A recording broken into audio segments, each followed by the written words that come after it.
오늘 우리에게 주신 하나님의 말씀 누가복음 24장 13절부터 35절까지 말씀입니다. 이것은 하나님의 말씀입니다. 그날에 저희 중 둘이 예루살렘에서 25리쯤 되는 엠마오라 하는 촌으로 가면서 이 모든 된 일을 서로 이야기하더라. 저희가 서로 이야기하며 문의할 때에 예수께서 가까이 이르러 저희와 동행하시나 저희의 눈이 가리워져서 그인 줄 알아보지 못하거늘 예수께서 이르시되 너희가 길 가면서 서로 주고받고 하는 이야기가 무엇이냐 하시니 두 사람이 슬픈 빛을 띠고 머물러 서더라. 그 한 사람인 글로바라 하는 자가 대답하여 가로되 당신이 예루살렘에 우거하면서 그늘 거기서 된 일을 홀로 알지 못하느뇨. 가라사대 무슨 일이뇨. 가로되 나사렛 예수의 일이니 그는 하나님과 모든 백성 앞에서 말과 일에 능하신 선지자연을 우리 대제사장들과 관원들이 사형 판결에 넘겨주어 십자가에 못 박았느니라. 우리는 이 사람이 이스라엘을 구속할 자라고 바랐노라. 이뿐 아니라 이 일이 된 지가 사흘째요. 또한 우리 중에 어떤 여자들이 우리로 놀라게 하였으니 이는 저희가 새벽에 무덤에 갔다가 그의 시체는 보지 못하고 와서 그가 살으셨다 하는 천사들의 나타남을 보았다 함이라.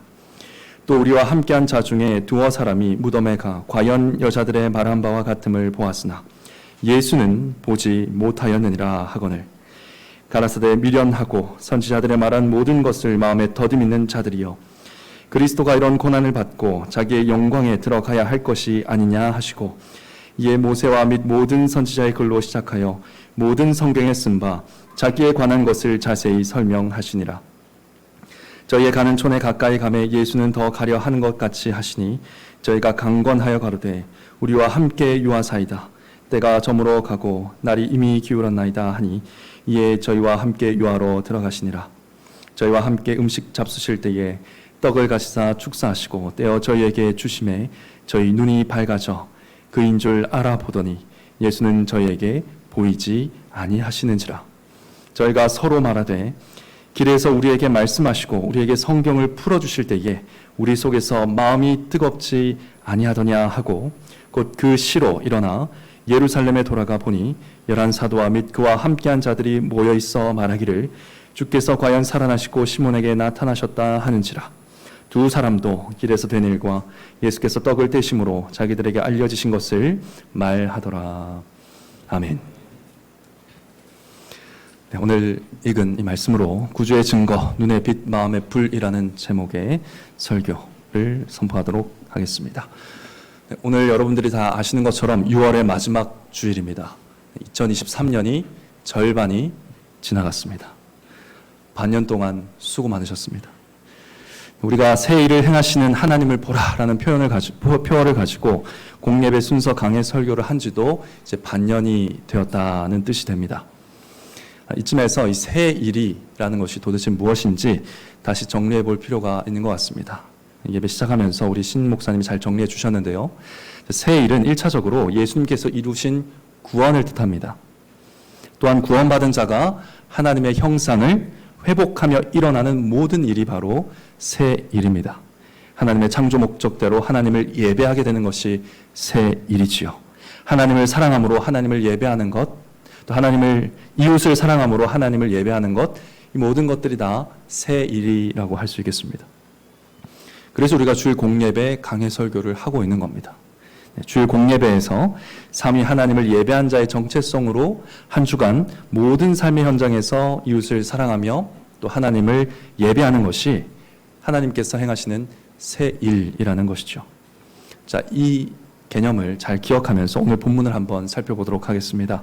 오늘 본문은 설교를 통해서 우리 눈에는 빛을 주시고 우리 마음에는 불을 주심으로 새 일을 행하시는 예수 그리스도를 보여주고 있기 때문입니다.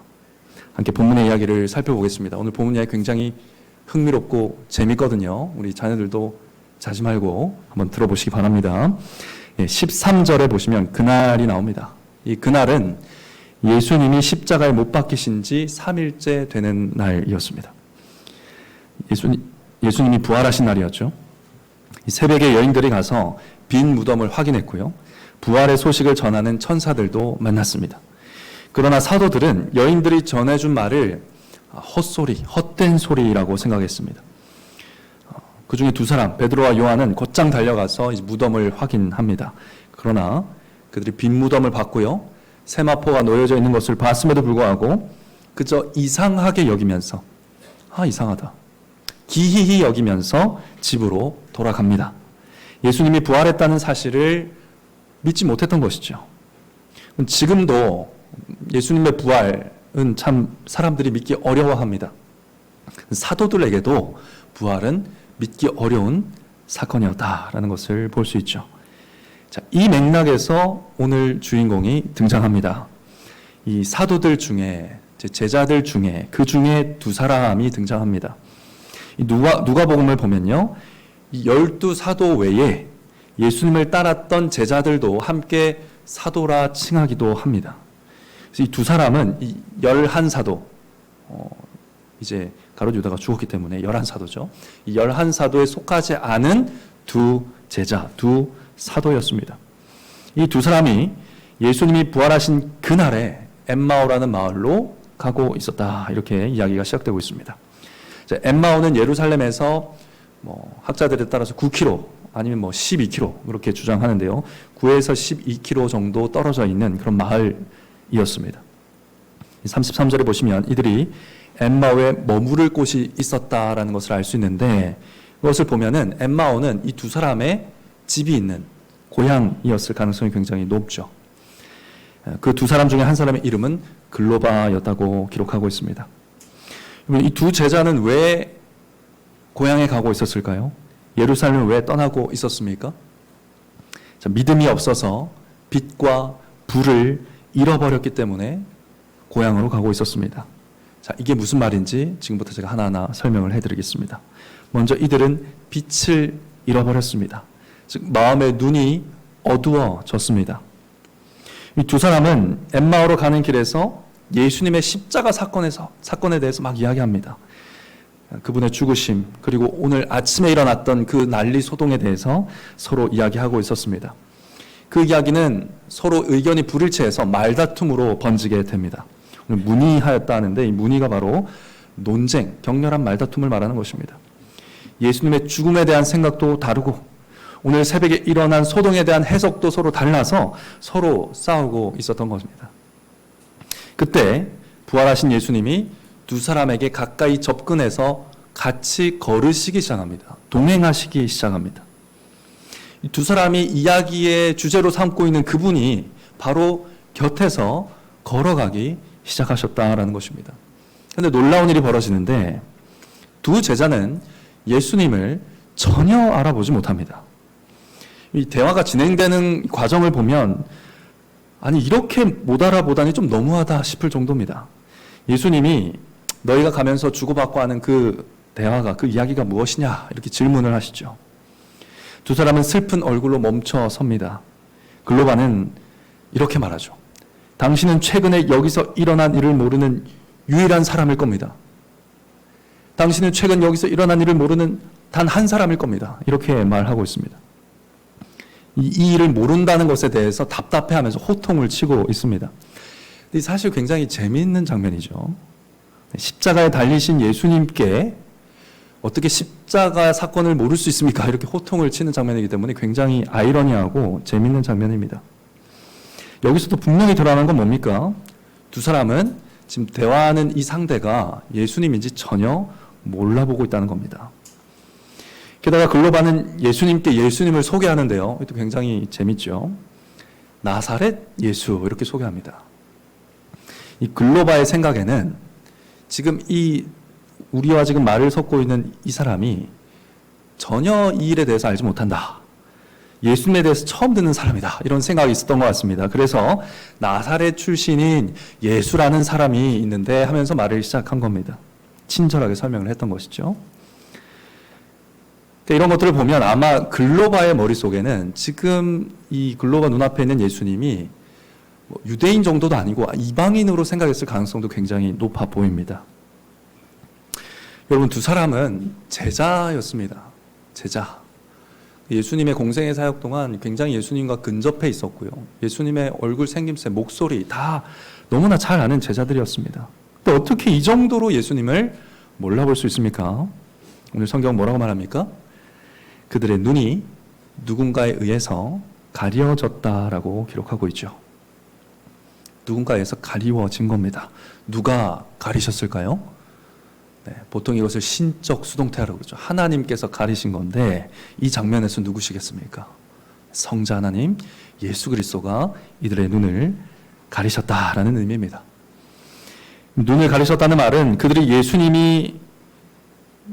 예수님께서 예수님인 줄을 알지 못하게, 깨닫지 못하게 하셨다는 뜻입니다. 근데 이 말은 입장을 좀 바꿔서 말하자면, 제자들의 입장에서 말하자면 제자들이 예수님을 믿지 않았다는 의미도 됩니다. 그들이 믿지 않으므로 예수님께서 그들의 눈을 가리셨던 것이죠. 그들은 3일 만에 살아나니라 하셨던 누가복음 18장 33절의 예수님의 말씀을 기억지 않았고 믿지 않았고요. 여인들과 천사들과 수많은 부활의 증거들도 계속 주어졌음에도 불구하고 믿지 않았기 때문에 예수님이 지금 코앞에 있는데, 부활하신 주님이 바로 앞에 있는데도 전혀 볼 수 없었던 겁니다. 믿음이 없으면 예수님이 곁에 계셔도 알아보지 못합니다. 말씀의 빛을 잃었기 때문에, 즉 믿음으로 말씀을 붙들지 않기 때문에 눈이 어두워져서 예수님을 볼 수 없었던 것이죠. 스승을 알아보지 못하는 제자라고 할 수 있겠습니까? 아니겠죠. 이들이 예수님을 알아보지 못하는 이 모습은 이들이 제자로서의 정체성을 잃어버렸다라는 것을 보여주고 있습니다. 그래서 주님에 대한 부활의 기대를 접고 지금 집으로 돌아가고 있었다라는 것입니다. 그런데 여러분, 이 두 제자와 같은 모습들이 우리에게서도 참 많이 보이지 않습니까? 여기 계신 대부분의 성도님들, 예수님을 안 지 적어도 3년은 다 넘으셨을 겁니다. 3년이 안 되신 분은 많지 않습니다. 10년 되신 분도 계시고 20년 되신 분도 계시고 예수님을 알기 시작한 지 40년, 50년이 되어가는 분도 여기 계실 겁니다. 그런데 여러분, 예수님을 알긴 알죠, 우리가. 그런데 곁에 계신 예수님을 알아보지 못하는 일들이 얼마나 많습니까? 우리가 예수님을 알죠? 근데 곁에 계신 예수님을 알아보지 못하는 일들이 얼마나 우리 인생에 많냐는 것입니다. 예수님이 곁에 오셔서 함께 걷고 계시는데 못 알아보는 일이 얼마나 흔합니까? 내가 겪는 고난 속에, 내가 만난 아픔 속에, 내가 만난 슬픔 속에 이미 예수님이 함께 하고 계시다는 것을 전혀 깨닫지 못하고 있을 때가 얼마나 많냐는 것입니다. 왜 이런 일이 일어납니까? 믿음이 없으면, 말씀을 잊으면, 말씀을 믿지 않으면 빛을 잃어버리고 눈이 어두워지는 것입니다. 그러면 늘 함께 하시는 예수님을 보지를 못합니다. 바라보지를 못합니다. 그리고 정체성을 잃어버리죠. 그리스도인답게 살지 못하고 그리스도인다운 선택들을 하지 못하고 그러한 삶으로 살아가게 되는 것입니다. 이들은 이렇게 빛을 잃어버렸을 뿐 아니라 마음의 불도 잃어버렸습니다. 마음이 뜨거움을 잃어버리고 차가워졌습니다. 마음이 차가워졌다는 말은 무슨 말입니까? 곧 제자로서의 삶의 의지, 제자로 살아가고자 하는 소망, 이런 것들이 다 사라져버렸다는 뜻입니다. 예수님이 도대체 무슨 일이 일어난 겁니까? 라고 이렇게 물어보자 글로바가 뭐라고 답합니까? 이 답을 보면 글로바를 비롯해서 제자 그룹들, 사도의 그룹들이 예수님을 이 시점까지 어떻게 생각하고 있는지가 잘 드러납니다. 19절을 보시면 글로바는 예수님이 하나님과 모든 백성 앞에서 말과 일에 능하신 선지자라고 설명을 하고 있습니다. 이 답이 맞습니까? 틀립니까? 하나님과 사람 앞에 말과 행위에 있어서 능력이 있으신 선지자 맞습니까? 틀립니까? 맞죠. 능력의 선지자 맞습니다. 그러나 예수님에 대해서 알고 있어야 할 이 제자의 지식으로서는 상당히 부족하죠. 부족한 설명이지 않습니까? 예수님의 제자이신 여러분 한번 답해 보십시오. 예수님이 누구십니까? 주는 그리스도시요 살아계신 하나님의 아들이지 않습니까? 이 제자들이 응당 가지고 있어야 할 이 대답을 못합니다. 능하신 선지자라고 부족한 답을 할 뿐이었습니다. 글로바가 이 고백을 잊어버렸는지 아니면 더 이상 하나님의 아들이라고는 믿지 않게 됐든지 간에 능력의 선지자라고 설명하는데 그치고 맙니다. 이어서 글로바는 대제사장들과 또 유대 지도자들은 그를 넘겨주어서 십자가에 못 박았지만 우리는 달랐습니다 라고 자신들에 대해서 또한 설명합니다. 21절을 보시면 우리는, 제자들은, 사도들은 이 사람이 이스라엘을 구속할 자라고 바랐다라고 고백합니다. 여러분, 근데 이것도 맞죠. 물론 예수님이 이스라엘을 구속할 구속자가 맞습니다. 그런데 이 고백에도 부족한 점이 있습니다. 여러분, 바랐다고 합니다. 믿었다가 아니라 바랐다고 하죠. 소망했다고 합니다. 믿지는 않았던 겁니다. 주님을 이스라엘의 구속자가 되실 것이라고 소망은 했지만 믿음이 없었던 거죠. 주님이 이스라엘의 구속자라고 믿지는 않았던 겁니다. 믿음이 없는 소망이었던 것입니다. 그러니까 소망에 힘이 없는 것이죠. 소망이 금방 식어버리는 겁니다. 간절히 바라지만 아니면 말고 이런 식이 되는 겁니다. 눈앞에 펼쳐진 상황으로 인해서 금방 절망하는 신앙을 가지고 있었다는 것이죠. 그러니까 이들이 막 절망의 말을 계속 내뱉습니다. 21절에 보시면 이 일이 된 지가 사흘째요 라고 말합니다. 이 말이 무슨 뜻입니까? 예수 그리스도가 십자가에 못 박히신 지 3일 됐습니다. 3일쯤 됐으면 이제 끝입니다. 이쯤에서 손절하고 포기해야 현명한 선택이 아니겠습니까? 그래서 우리가 집으로 갑니다. 이런 답이겠습니다. 왜 포기하고 왜 절망합니까? 이들이 22절 이후로 보시면 부활의 증거를 보면서 절망합니다. 이것이 굉장히 놀라운 지점입니다. 22절 이후로 쭉 보시면 뭘 얘기합니까? 여인들이 새벽에 무덤에 갔다가 시체를 보지 못했다는 것에 대해서 얘기하죠. 부활의 증거 아닙니까? 그가 살아났다는 천사들의 나타남을 또 보았다고 하지요. 부활의 증거 아닙니까? 제자들 중에 2사람이 가서 정말 여인들의 말이 사실이었다는 것도 확인했다고 하죠. 부활의 확증 아닙니까? 그런데 이 부활의 증거들을 본 이들의 결론이 무엇입니까? 24절 보시면 예수는 보지 못하였느니라.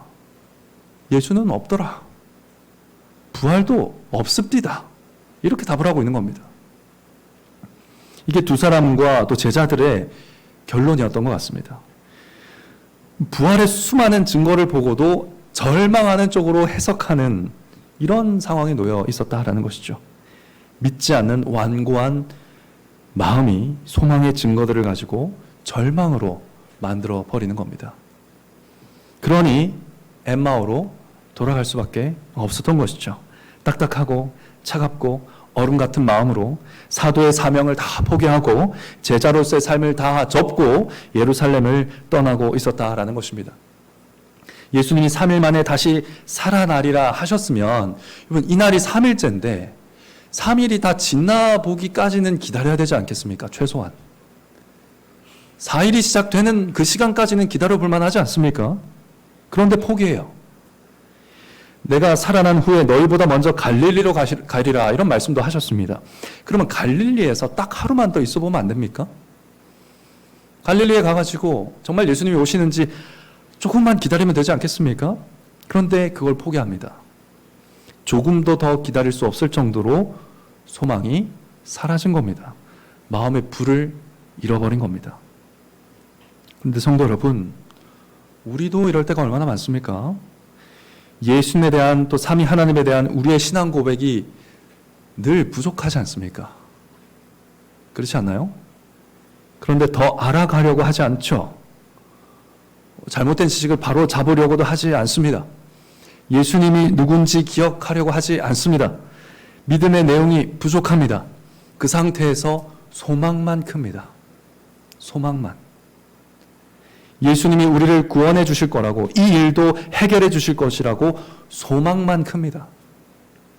근데 예수님이 어떤 구원자신지, 우리에게 어떤 구원을 베푸시는 구원자이신지에 대해서는 관심이 없습니다. 그냥 어쨌든 이 고난을, 이 어려움을 좀 없애주시고 이 상황에서 좀 건져주시고 구해주시기를 소망만 하는 겁니다. 고난 속에 함께 하고 계시며 이미 우리를 예수님의 형상으로 빚어가시며 구원으로 인도하고 계시는 예수님, 지금 이미 이 고난 속에 함께 하시는 주님은 보지 못하고 그저 이것 좀 치워주시기를, 여기로부터 좀 분리해 주시기를, 그저 좀 끝내주시기만을 구할 때가 얼마나 많습니까? 예수님을 구세주로 믿는 것과 예수님을 구세주가 되어주시기를 소망하는 것 사이에는 매우 큰 차이가 있습니다. 상황이 좋을 때는 뜨거웠다가 상황이 나빠지면 식어버리고, 좋은 일이 많을 때는 소망으로 넘쳤다가 나쁜 일이 많아지면 절망하는 이런 신앙생활이 반복되는 이유는 무엇입니까? 마음을 지켜줄 예수 그리스도에 대한 지식, 말씀, 믿음이 없기 때문입니다. 예수님은 이러한 두 사람을 만나셨습니다. 만나시면서 11사도들의 믿음과 사명을 회복시킬 것을 예고하고 계십니다. 여러분, 이 사건은요, 그 위에 있는 사건과 그 아래에 있는 사건의 교집합 지점입니다. 연결 지점입니다. 예수님은 이 두 사도를 다루시면서 11사도를 어떻게 다루실지를 미리 보여주고 계십니다. 그럼 베드로도 예수님의 보냄을 받은 사도로 살기를 포기하고 물고기 잡으러 가지 않았습니까? 많은 제자들도 사도로 살기를 포기하고 뿔뿔이 흩어지지 않았습니까? 이 엠마오로 가던 두 제자처럼 포기하고 제 갈 길로 갔던 것이죠. 이 어두워진 눈과 이 차가워진 마음을 어떻게 새롭게 할 수 있겠습니까? 그리스도는 믿음 없는 우리의 어둡고 차가운 마음에 어떻게 새 일을 행하십니까? 오늘 말씀은 바로 성경으로 그리스도를 설교하심으로 우리 눈에는 빛을, 우리 마음에는 불을 주셔서 모든 것을 새롭게 하신다고 증거하고 있습니다. 사랑하는 성도 여러분, 다시 한번 말하겠습니다. 성경으로 그리스도를 설교하심으로 우리 눈에는 빛을, 우리 마음에는 불을 주심으로 새 일을 행하시는 것입니다. 오늘 본문은 이 두 사람의 마음이 뜨거워지고 이들의 눈이 밝아진 것은 오로지 예수님의 주권적인 은혜라고 말하고 있습니다. 30절 보시면 떡을 가지고 축사하시고 떼어 주실 때에 마치 성찬의 식사와 같은 행위를 하실 때에 그들의 눈이 밝아져서 그분인 줄을 알아보았다 그럽니다. 눈이 누군가에 의해서 밝아졌다라고 하지요. 이것도 신적 수동태에 해당합니다. 예수님이 그들의 눈을 밝히신 겁니다. 알아보게 하셨다는 뜻입니다. 이 일은 어떻게 일어난 일입니까? 32절 보시면 두 사람이 뭐라고 말합니까? 길에서 우리에게 말씀하시고 우리에게 성경을 풀어주실 때에 우리 속에서 마음이 뜨겁지 아니하더냐 합니다. 여기 마음이 뜨겁지 아니하더냐라는 표현은 언어를 좀 살려서, 언어 의미를 살려서 읽으면 마음이 불타오르지 아니하더냐, 마음에 불 붙지 아니하더냐 이런 의미입니다. 불이 임한 것입니다. 불이 임한 것입니다. 성령의 임재를 암시하고 있는 것이죠. 주님의 주권적인 은혜로 빛과 불이 그들에게 임해서 그들에게 변화가 일어났던 것입니다. 그 변화는 무엇입니까? 어떤 일이 벌어집니까? 그들이 예수님을 보게 됩니다. 그런데 놀라운 것은요, 그들이 예수님을 알아본 그 순간에 예수님이 갑자기 사라지십니다. 이것도 사도들에게 일어날 일을 미리 암시하고 있는 것이죠. 예수님이 갑자기 승천하심으로 사라지실 것입니다. 근데 그 이후에 사도들이 어떻게 살아가게 될 것입니까? 이 두 사람이 보여주지요. 예수님이 갑자기 사라지셨고 예수님 보이지 않게 되었는데 놀랍게도 두 사람은 마치 예수님이 곁에 함께 하시는 것처럼 행동하기 시작합니다. 그제서야 주님의 제자들다운 행동을 하기 시작하죠. 곧 33절 보시면 곧 그 시로 그때 바로 일어나서 10여 킬로미터나 떨어진 예루살렘으로 다시 돌아갑니다. 그래서 11 제자들에게 부활의 주님을 만난 것에 대해서 증거합니다. 부활의 주님을 증거하는 사람들을 뭐라고 합니까? 사도라고 하죠. 예수님의 제자인 겁니다. 이게 원래 사도가 해야 했던 일이죠.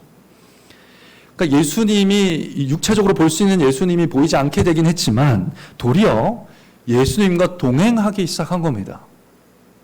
눈이 밝아져서 정체성을 회복한 것이고요. 가슴에 불이 붙은 사도로 다시 새 일을 시작하는 모습을 볼 수 있게 됩니다. 이것이 승천하에서 갑자기 예수님이 사라지신 이후에 사도들에게 일어날 일이다라는 것을 미리 예고하고 있죠. 여러분, 이 놀라운 변화, 또 이 주권적인 은혜는 바로 예수님의 설교를 통해서 예수님을 만남으로 이루어졌다는 것을 우리가 분명하게 봐야 될 것 같습니다. 사랑하는 성도 여러분, 예수님은 무슨 마법을 부리셔가지고 이들을 변화시킨 게 아닙니다. 예수님이 능력을 사용하셔가지고 이들의 눈을 벗기시고 이들의 마음을 뜨겁게 하신 게 아닙니다. 여러분, 여인들의 증거도 소용없었고요. 다른 사도의 확언도 소용이 없었습니다. 천사들이 말을 전해 들었음에도 불구하고 이들은 믿음이 생기지 않았었습니다. 심지어 여러분, 부활하신 주님이 옆에서 한동안 걸었습니다. 그 수킬로를 걸었음에도 불구하고 예수님을 알아보지 못했습니다. 믿음이 생기지 않았죠. 이들의 마음이, 완고한 마음이 녹아서 불타오르게 된 것은 바로 설교하실 때였습니다.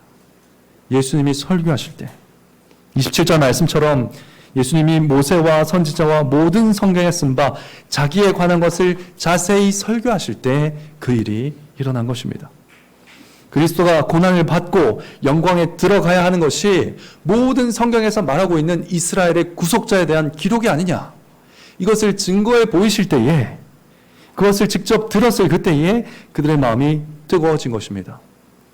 성경 말씀을 설교하실 때, 설교를 통해 그리스도를 들을 때 믿음이 일어난 것이죠. 예수님이 구약 성경을 통해 예수님에 대해서 설명하신 내용이 어디에 담기게 되었습니까? 지금 오늘 이 예수님께서 구약의 모든 말씀을 가지고 자기에 대해 설명하신 그 모든 것이 어디에 담겼을까요? 신약 성경에 담겨 있습니다. 그렇다면 오늘날 이 신구약 성경을 통해서 그리스도를 증거하는 설교를 들을 때 우리는 무엇을 듣게 되는 겁니까? 바로 예수 그리스도의 음성을 듣게 되는 것이죠. 구주의 증거를 듣게 되는 것입니다. 그리스도가 중심에 계신 설교를 들을 때 예수님이 나와 우리에게 하시는 말씀을 듣게 된다는 것입니다. 그래서 예수님과 교제하게 된다는 겁니다. 여러분, 지금 저를 만나는 게 아니고요, 제가 전하는 설교를 통해서 예수 그리스도와 교제하고 계신다는 것을 믿음으로 바라보셔야 됩니다. 지금도 우리에게 오셔서 함께 걸으시고 질문하시고 신방하시고 꾸짖으시고 권징하시고 떡을 떼어주시고 성찬을 베푸신다는 것입니다. 지금 이 시간에 우리 주님께서 말입니다. 설교는 이 모든 일을 행하시는 예수 그리스도를 깨닫게 합니다. 바라보게 하죠. 동행하시는 그를 알아채게 만들고 그리스도로 말미암아 가슴 뜨거워지게 만드시는 겁니다. 설교를 통해 예수님을 만난다는 것은 바로 이런 의미입니다. 설교를 통해 우리 눈이 밝아져서 죽으시고 부활하사 우리를 구속하신 영광의 주님을 믿고 그와 교제하게 되는 것이죠. 설교를 통해서 우리 마음에 불이 붙어서 뜨거운 마음으로 하늘 보좌에 앉으신 그리스도를 강력하게 추구하며 살아가게 되는 것입니다. 우리에게 말씀하시고 우리에게 성경을 풀어주실 때에 우리 속에서 마음이 뜨겁지 아니하더냐. 여러분, 이 고백은요, 매주일 설교를 들은 우리들의 고백이 되어야 한다는 것입니다. 사랑하는 성도 여러분, 오늘날에는 예수님이 직접 설교하지 않는다 했습니다. 이제는 교회의 말씀의 사역자를 세우셔서 예수님에 대해서 증거하는 모든 성경을 주회하고 그리스도를 설교함으로 그리스도를 선포하게 하셨습니다. 그리스도가 중심에 계신 설교를 통해서 구주께서 우리를 만난다 했습니다. 우리의 눈을 뜨게 하시고 우리의 마음이 불붙게 하신다 했습니다. 특히 오늘 말씀을 보시면 예수님은 이렇게 만나실 때에, 설교하심을 통해서 만나실 때에 이 사도였던 두 사람의 정체성과 사명을 어떻게 회복시키셨습니까? 예수님이 사도로서 이들을 만나시는 겁니다. 이 사도가 아니게 돼버린 사도들을 예수님이 보냄받은 자처럼 오셔서 만나시는 겁니다. 그래서 사도가 해야 될 일을 하시는 거죠. 부활하신 그리스도를 전하는 일을 예수님께서 하셨습니다. 그래서 사도의 정체성을 잃어버린 자들에게 사도의 일을 행하심으로, 사도의 일을 맛보게 하심으로 그들을 회복시키셨습니다. 우리가 설교를 통해서 예수 그리스도를 꼭 만나서 교제해야 되는 이유가 바로 여기 있습니다. 예수님은 설교 가운데 우리의 잃어버린 정체성, 그 정체성을 가지고 우리를 찾아오십니다. 우리를 만나주십니다. 그리고 우리가 잃어버린, 다 식어버린 마음, 식어버린 사명을 우리에게 맛보게 하심으로 새해를 다시 시작하게 하신다는 겁니다. 이게 무슨 말인지 예를 들어서 설명을 드리겠습니다. 여기 모든 남편들이 많으실 것입니다. 많지요. 우리가 그리스도인 남편으로서 정체성을 잃어버릴 때가 있습니다. 그럴 때 예수님 어떻게 하십니까? 어떻게 하실까요? 설교를 통해서 우리 남편들의 남편으로 찾아오시는 것이죠. 우리가 그리스도의 아내, 그리스도의 신부가 되어서 남편 대신 그리스도의 사랑을 경험하게 하시는 겁니다. 말씀을 통해서요. 완전한 남편의 사랑을 경험하면서 감격하게 하시고요. 감사하게 하시고요. 그래서 주님께 받은 남편의 사랑을 이제 내가 나의 아내에게 주고 싶도록 만드시는 겁니다. 그렇게 우리 안에 새해를 행하신다는 것입니다. 남편으로 오셔서 그리스도인 남편으로 살아갈 수 있는 빛과 불을 전해주신다는 것입니다. 여러분, 그리스도인 아내로서의 정체성은 예수님 어떻게 회복하실까요? 예수님은 하나님의 뜻에 죽기까지 순복함으로 우리의 구원을 이루셨습니다. 이 예수 그리스도의 순복의 열매가 무엇입니까? 그것이 바로 교회의 순복이고 아내의 순복입니다. 그리스도인 아내들은 남편이 순복할 만한 분이셔서 순복하는 게 아닙니다. 그리스도의 순복함으로 받은 구원에 감사하기 때문에 남편에게 순복하는 것이죠. 이처럼 설교를 통해서 예수님은 예수님을 만난 남편, 그 예수님을 만난 아내에게 남편의 그리스도인 남편으로 살 수 있는 빛과 불을 주시고 그리스도인 아내로 살 수 있는 빛과 불을 우리에게 주신다는 것입니다. 여러분, 여기 K 장녀들 많지요. 저도 장남입니다. 장남 장녀의 삶이 얼마나 고달픕니까? 동생들을 사랑한다는 게 쉽지가 않지요. 우리 자녀들 고생이 많습니다. 근데 여러분, 모든 장남 장녀들 어떻게 동생을 사랑할 수 있을까요? 모든 첫째들 잘 들으십시오. 어떻게 동생을 사랑해야 될지를 누구에게 배워야겠습니까? 네, 우리의 큰 형님이신 예수 그리스도를 설교를 통해 만나서 그분이 우리를 동생으로 삼으셔서 얼마나 큰 사랑을 행하셨는지를 경험해야 되는 것이죠. 우리가 예수님의 동생으로서의 사랑받음을 경험해야 하는 것입니다. 장남 장녀 노릇하기 전에 예수님의 동생으로 예수님께 큰 형의 사랑을 맛보아 아는 자들이 큰 형으로서 또 큰 누나로서 언니로서 오빠로서 동생들을 참되게 사랑하는 그런 삶을 살아갈 수 있겠죠. 그리스도인 부모들은 어떠하겠습니까? 설교를 통해서 그리스도 안에서 가장 소중한 것을 내어주시는 아버지의 자녀가 되어 보셔야 됩니다.